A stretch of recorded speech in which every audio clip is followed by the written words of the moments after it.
She probably died broke anyway, my cousin Veronica said, loud enough for the entire chapel to hear her perfectly. I was standing 3 rows back, invisible in my plain black dress. Nobody knew who I was. Nobody cared. They were too busy laughing about the woman they were about to bury. Did you see that sweater she always wore? Veronica continued, examining her manicured nails. I swear the whole house smelled like mothballs and sadness. Her brother Troy snorted. And those Christmas cards she kept sending. Like we had time to read that guilt trip nonsense. They weren't whispering. They weren't even pretending to grieve. This was 5 minutes before they were supposed to lower their grandmother into the ground, and they were performing stand-up comedy about her poverty. None of them cried. None of them looked sad. They looked annoyed that they had to be there at all. But I cried, quietly in the back, where nobody noticed, because they didn't know what I knew. They didn't know about the plan, about the recordings, about what was about to happen when they finished pretending to care. They didn't know about me. My name is Cassidy Monroe. I'm 32 years old. I'm a hospice nurse, and I was about to become the richest person in that chapel. I didn't grow up with money. No trust fund. No family name that opened doors. Just student loans and double shifts and a 1-bedroom apartment that smelled like the Chinese restaurant downstairs. I met Dorothy Whitfield 3 years ago when her neighbor called Adult Protective Services after finding her passed out in her garden. The report said possible dementia, malnutrition, and suspected family neglect. The first 2 were lies. The third was absolutely true. When I showed up at her house that first day, she was sitting on her porch in a faded house dress, drinking tea from a chipped cup. She looked at me with eyes that were sharp as broken glass. "You here to declare me incompetent?" she asked. "I'm here to check on you." "Then sit down. The incompetent people are the ones who sent you." That's when I knew Dorothy Whitfield was playing chess while everyone else was playing checkers. The house was small but clean. 1 story, pale yellow paint peeling near the windows. The lawn was overgrown, but the flower beds were meticulously maintained. Inside, everything was old but cared for. Furniture from the 70s, lace doilies on every surface, photos everywhere, in frames that range from ornate silver to cheap plastic. One photo caught my eye immediately. It sat on the mantel in a cracked frame. 3 children, maybe 10 years ago, standing beside a Christmas tree. Dorothy was in the center, smiling wide, arms around all of them. The glass was cracked right through her face. "You want me to fix that?" I asked. Dorothy looked at it for a long moment. "No, leave it broken. Let them remember what they did." I didn't understand then, but I would. She made me tea. We talked about nothing important. Her garden, the weather, a soap opera she'd been watching for 30 years. When I left, she squeezed my hand. "Thank you for sitting with me. Most people can't wait to leave." "I'll come back next week." "I know," she said. "I can tell." I started visiting every Thursday afternoon. Not because I had to, because I wanted to. Dorothy told me about her life in pieces. She'd been a school secretary for 40 years, raised 3 kids after her husband died young, paid for college, weddings, down payments on houses. "I gave them everything I had," she said one day, staring at her tea. "And now they act like I'm a burden they're forced to carry. How often do they visit?" She laughed bitterly. Define visit. Troy calls when he needs money. Veronica stops by when she wants me to babysit. My daughter Patricia, she's the best of them. She sends cards on holidays. 2 days late, but she sends them. In the first year I knew her, her family called 3 times. Once to ask for $5,000 for Troy's business opportunity. Once to ask if she'd watch Veronica's kids for a week while she went to Cancun. And once when Patricia needed someone to co-sign a car loan. Dorothy said no to all 3, politely but firmly. After each call, she'd sit quietly for an hour, staring at nothing. The family started spreading rumors that she was losing her mind. Mom's getting forgetful, Patricia told me when she finally showed up one afternoon. She accused Troy of stealing from her. Can you believe that? Like we'd steal from our own mother. Dorothy was in the other room. I could see her through the doorway, sitting perfectly still, listening to every word.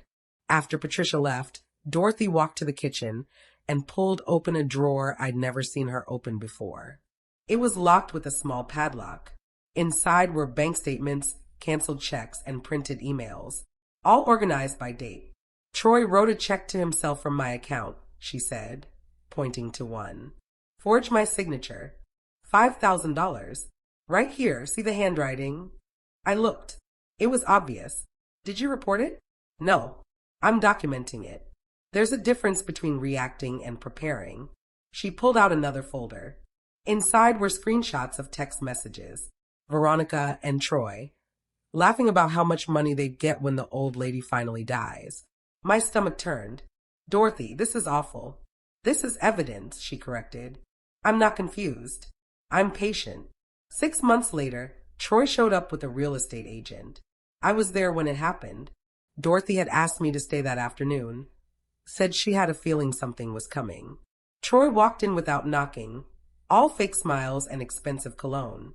Behind him was a woman in a power suit carrying a tablet. Hey, Grandma. Just wanted to introduce you to Stephanie. She's going to take some measurements, get an idea of the house's value. You know, just in case. For planning purposes. Dorothy stood up slowly. She was 78 years old, barely 5 feet tall, but in that moment she looked 10 feet tall. Planning for what exactly? Well, you know, the future. Making sure everything's in order. My house is not for sale. I didn't say it was. We're just being smart. Dorothy walked to the door and opened it. Get out. Grandma, don't be dramatic. Get out. They left. Troy was furious. The real estate agent looked embarrassed. After they were gone, Dorothy locked the door and laughed until she cried. That Christmas was the worst. Dorothy decorated the house like she did every year. Put up the tree. Baked cookies. Even bought presents. Wrapped them in paper she'd been saving for years. She told me they were coming. Patricia had confirmed it. Dinner at 6. I offered to stay, but she said no. This was family time. I called her at 8. She answered on the first ring. They're not coming, are they? I asked. No. Her voice was small. Patricia texted an hour ago. Something came up. Maybe next year. I'm coming over. You don't have to. I know. I brought Chinese food and a bottle of wine. We ate burnt cookies and watched old home videos on a VCR that barely worked. Videos of her kids when they were small, before they learned to see her as an ATM instead of a person. I cried in my car on the way home. Not in front of her. Never in front of her. The diagnosis came in February. Stage 4 pancreatic cancer. Inoperable. 6 to 8 months, maybe less. The doctor delivered the news like he was reading a grocery list. Dorothy nodded once, asked 2 questions. How long until I can't take care of myself? 3 to 4 months, probably. And how long do I have to get my affairs in order? I'd recommend sooner rather than later. On the drive home, she was quiet. I kept glancing over, expecting tears, rage, something. Instead, she pulled out a small notebook and started writing a list. What are you doing? I asked. Planning, she said simply. I've got work to do. That night, she called a lawyer. Made an appointment for the following week. Told me I needed to come with her. Why me? Because you're the only person I trust. I should have said no. Should have known it was too much. But I didn't. Because she was my friend. The best one I'd ever had. The lawyer's office smelled like leather and old money. Dorothy brought a folder 3 inches thick. Bank statements. Property deeds. Insurance policies. The forged checks. The text messages. Everything. The lawyer, a sharp woman named Regina Frost, reviewed it all with increasing disbelief. Mrs. Whitfield, you're aware this constitutes fraud and elder abuse. I'm aware. You could press charges. I could, but I have a better idea. She laid out her plan. Every detail. Every contingency. Regina took notes, asked clarifying questions, and by the end, she was smiling. This is the most thorough revenge plan I've ever seen. It's not revenge, Dorothy said. It's accountability. The new will was typed, printed, and notarized within a week. Power of attorney transferred to me. The house, the savings, everything. All to me. I can't accept this, I told her in the parking lot. Why not? Because it's too much. Because they're your family. You stayed when I had nothing to give. They only came when they wanted something. That's the difference. I signed. My hands were shaking the entire time.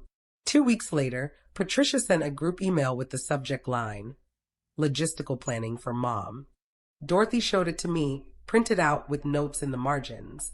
The email talked about assisted living facilities, liquidating assets, funeral costs, and equitable distribution of remaining funds. She wasn't even sick yet, not visibly, but they were already dividing up her estate. "They think I'm stupid," Dorothy said, highlighting a section about selling the house to cover medical expenses and maybe help with college tuition for the grandkids. "Are you going to respond?" "No, I'm going to let them keep planning." She used the email as a coaster for her coffee. Then she filed it with the rest of the evidence. The folder was getting thick. Every insult, every lie, every moment they thought she couldn't hear. She heard everything, and she was writing it all down.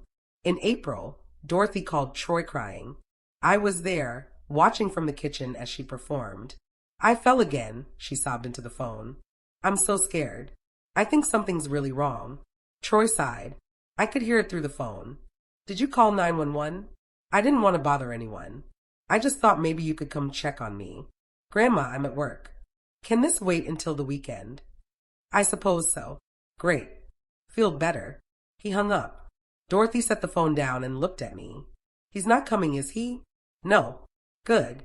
I wanted to make sure." She picked up the lamp she'd knocked over during her performance and set it back on the table. "Not a scratch on her." "Why did you do that?" I asked. I needed to know who I could count on. Now I know. "It's just you and me, Cassidy." The next day, she had me take her to a locksmith. The safe arrived on a Tuesday. Professional installation. Bolted directly to the concrete foundation in her bedroom closet. 4-inch steel walls. Biometric lock. Inside, Dorothy placed $187,000 in cash and bonds. The deed to the house, paid off 30 years ago. Her will, with my name as sole beneficiary. And a flash drive labeled "Play Me at My Funeral" in her careful handwriting. She programmed the lock to recognize my fingerprint and hers. "What's on the flash drive?" I asked. "The truth. Every recording I've made for the past 2 years. Every voicemail they left. Every text. Video evidence. Audio evidence. Their own words. Dorothy, this is going to destroy them." "Good. They destroyed me first. I'm just making sure everyone knows it." She handed me a letter with instructions. What to do when she died. Who to call. How to execute her final wishes. "I won't be there to see it," she said. "But you will. And I need you to watch their faces for me." I promised I would. By May, Dorothy could barely walk. The cancer was moving fast. She refused treatment, said there was no point. Hospice care started. I arranged to be her primary nurse. That's when her family suddenly remembered she existed. Patricia showed up with storage boxes. Not visiting boxes. Moving boxes. "Mom, we're just trying to help you get organized. It's too much for you to handle alone." Dorothy was in her recliner, oxygen tube in her nose, looking frilier by the day. "Organized for what?" "You know, eventually. We just want to make it easier." They started going through closets, labeling things. "This goes to Troy. This to Veronica. This can be donated." They were sorting through her life while she watched. I stood in the doorway, furious. Dorothy caught my eye and shook her head slightly. "Not yet." After they left, I changed all the locks. Dorothy gave me the only keys. "Let them try again," she said. They never came back. Not to help. Not to visit. Only to plan their inheritance. The last 3 months were the hardest. Dorothy moved into a hospital bed in her living room. Too weak to climb stairs. Too tired to pretend she was okay. We watched game shows. She told me stories about her childhood. About her husband who died young. About raising 3 kids on a secretary's salary. "Do you think I mattered?" she asked one afternoon. Out of nowhere. "You matter to me," I said. That's the only answer I needed. Some days she slept 20 hours. Other days she was sharp as ever, dictating additions to her video, making sure every detail was perfect. "They're going to fight this," she said. "They'll say you manipulated me. You need to be ready." I am. Good. Because I need you to finish what I started. On August 3rd, at 4:17 in the afternoon, Dorothy squeezed my hand and whispered her last words. Play the video. Let them see what they did. Then she closed her eyes and didn't open them again. The funeral was exactly what I expected. Veronica wore designer sunglasses and checked her phone during the service. Troy kept looking at his watch. Patricia cried, but it felt rehearsed, performative. About 40 people showed up. Neighbors who barely knew her. Church members doing their duty. And the family, vultures dressed in black. Veronica gave the eulogy. Grandma was complicated, she said, dabbing at dry eyes. She had her quirks, but we loved her in our own way. She lived a simple life, and we'll miss her simple wisdom. Simple. Like Dorothy hadn't raised 3 children alone. Like she hadn't worked 40 years to give them everything. Troy actually laughed at one point. Someone made a joke about her thrift store clothes, and he laughed out loud in the chapel. I sat in the back, holding the flash drive in my pocket so tight it hurt. Almost time, Dorothy. Almost time. The funeral director looked at me. I nodded. Before we conclude, he said, someone is asked to speak. Cassidy Monroe. Every head turned. Confused looks. Who was I? Why was I speaking? I walked to the front, plugged the flash drive into the AV system, and turned to face them. My name is Cassidy Monroe. I was Dorothy's hospice nurse, and I'm the only person she trusted with the truth. The screen flickered to life. There she was, Dorothy, alive, sitting in her chair, oxygen tube visible, looking directly into the camera. The chapel went completely silent. If you're watching this, Dorothy said, her voice clear and strong, I'm dead. And before anyone tries to claim they love me, let's be honest about what really happened. Veronica started to stand. Troy touched her arm, pulled her back down. I know what you said about me. I know what you did. And I made sure everyone else would know too. The video cut to audio recordings. Troy's voice. When is the old bat finally going to die? I've got payments due. Veronica, just put her in the cheapest home we can find. She won't know the difference. Patricia, I love her, but honestly, she's becoming a burden. The chapel erupted. Gasps. Angry mutters. Veronica was crying now, real tears, but not for her grandmother. The video continued. Footage of Troy with the real estate agent. Audio of Veronica laughing about the embarrassing Christmas cards. Screenshots of the group email about liquidating assets before Dorothy was even dead. Every cruel joke. Every dismissive comment. Every moment they thought she couldn't hear. She'd heard everything. And she'd recorded everything. I gave you my whole life, Dorothy said on screen, looking tired but determined. I worked 2 jobs to put you through school. I paid for your weddings, your down payments, your emergencies, and the moment I had nothing left to give, you treated me like garbage. Patricia stood up. This is manipulation. She was sick. She didn't know what she was doing. Regina Frost stood from her seat in the back. Actually, Mrs. Whitfield had a full cognitive evaluation 1 month before her death. Perfect mental capacity.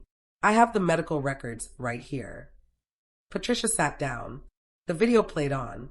I'm leaving each of you exactly $1, Dorothy said. That's the same amount of effort you gave me in my final years. Troy shot to his feet. This is illegal. We'll contest it. Good luck, Dorothy said on screen, as if she could hear him. I spent 2 years documenting everything. Every forged check. Every broken promise. Every time you chose your convenience over my dignity. It's all been filed with the court. With witnesses. With evidence. Regina stood again. I'm the executor of Mrs. Whitfield's estate. Everything was done legally. Multiple witnesses. Medical evaluations. Financial records. You're welcome to challenge it, but you won't win. The final section of the video played. My house, my savings, and everything I own goes to Cassidy Monroe. Not because she manipulated me. Not because I lost my mind. But because when I had nothing, she stayed. She sat with me. She listened. She treated me like I mattered. The video cut to footage I didn't know she'd recorded. Me and Dorothy, sitting on her porch, laughing about something stupid. Me bringing her soup when she was too sick to eat. Me reading to her when her eyes got too tired. I was crying now, ugly crying in front of everyone. Cassidy, Dorothy said, looking straight into the camera. Thank you for giving me dignity when everyone else gave me pity. Thank you for seeing me as a person. Thank you for staying. The video faded to black. The chapel was silent except for crying. Not from the family, from the neighbors, the church members, people who'd seen Dorothy around town, who'd had no idea what she'd endured. Veronica stood. You manipulated a dying woman. No, I said quietly. I loved her. There's a difference. Regina stepped forward. The house, the savings, and all personal property transferred to Ms. Monroe immediately. The only thing going to family members is $1 each, as specified. This is legally binding. Court orders are already filed. Don't waste your money fighting it. Troy was shaking with rage. We'll sue you for everything. Try, I said. And I meant it. They tried. 2 weeks later, I received papers. Lawsuit claiming elder abuse, manipulation, and coercion. Regina filed a countermotion with everything. The recordings, the medical evaluations, the documented timeline showing I'd never asked Dorothy for anything. The judge dismissed their case in under 10 minutes. Mrs. Whitfield had every legal right to leave her estate to whomever she chose, the judge said. The evidence shows Ms. Monroe acted appropriately in every way. Case dismissed. Costs awarded to the defendant. They had to pay my legal fees. $3,700. Troy lost his condo 2 months later. Couldn't make the mortgage payments without the inheritance he'd been counting on. Veronica's engagement ended when her fiancé saw the funeral video online. Someone had recorded it on their phone. It went viral. 3 million views. Patricia resigned from her position on the Homeowners Association board after neighbors confronted her. And me. I moved into Dorothy's house, painted the walls, fixed the porch, planted new flowers in her garden beds. The story made the local news first. Woman exposes family's greed at her own funeral was the headline. Then it spread. National news, online articles, Reddit threads with thousands of comments. This is the kind of revenge I can respect. That grandmother is my hero. I hope I have the courage to do this if my family ever treats me like trash. Dorothy became famous, not in the way she'd wanted when she was alive, but in a way that meant something. A local elder abuse nonprofit reached out. They wanted to use her story to raise awareness. Would you be willing to speak? They asked. I thought about Dorothy, watching from somewhere, hoping her pain might save someone else. Yes, I said. I'll speak. I told her story at fundraisers, at community centers, at nursing homes where residents felt invisible. And every time people thanked me, not for the story, for making them feel seen. I spent the first month just existing in the house, learning which floorboards creaked, where the morning sun hit the kitchen table, how Dorothy had organized her spices alphabetically, even the ones she never used. I found journals in the attic, decades of entries, her thoughts about raising kids alone, about being widowed young, about watching her children grow into strangers. One entry, dated 3 years ago, stopped me cold. I met a nurse today, Cassidy. She sat with me for an hour and never once checked her phone. I think I might have found a daughter after all. I cried reading that. Cried for the woman who'd been so alone. She had to find family in a stranger. But maybe that was the point. Family isn't who shares your blood. It's who shows up when your blood relatives don't. I framed that journal page. Hung it in the living room where I could see it every day. A reminder that Dorothy chose me just as much as I chose her. The requests for interviews never stopped. Morning shows, podcasts, YouTube channels wanting to tell Dorothy's story. I said no to most of them. This wasn't about fame. It wasn't about me. But I said yes to one. A documentary filmmaker who wanted to explore elder abuse through Dorothy's story. We filmed in the house. I showed him the locked drawer where she'd kept her evidence, the cracked picture frame she'd refused to fix, the Christmas decorations she'd put up for a family that never came. Why do you think she wanted this exposed? He asked. Because silence protects abusers. She wanted to make noise. The documentary premiered 6 months later. It won awards. It changed laws in 3 states about elder financial abuse. Dorothy's face was on the poster, not smiling, just looking at the camera with those sharp, knowing eyes. She'd wanted accountability.